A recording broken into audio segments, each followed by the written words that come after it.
किसी नहीं दाई ए पकड़ ले बगर रहा वो की एक ट्रक कर हां भर जान दो मैं डीजल लन हो बेफा हम उन्हें डाल के ले आ रहा है तुम तो सब पुड़ ले आ रहे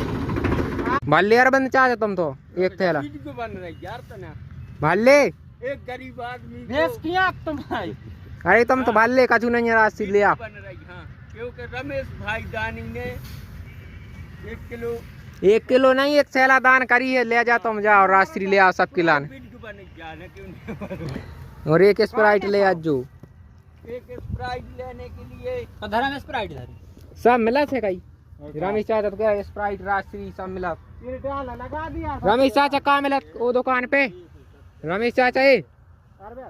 लगा दी डाला इतना ही दे दे नंदू इतना ही खुश रहे वो सुनो यार मैं बाकी तुम ले लीजो दे दे इतना ही बाकी तुम ले लीजो धरो हो गई वो कितने में हाँ बेचारे ने मेहनत करी है चलो वाह हुआ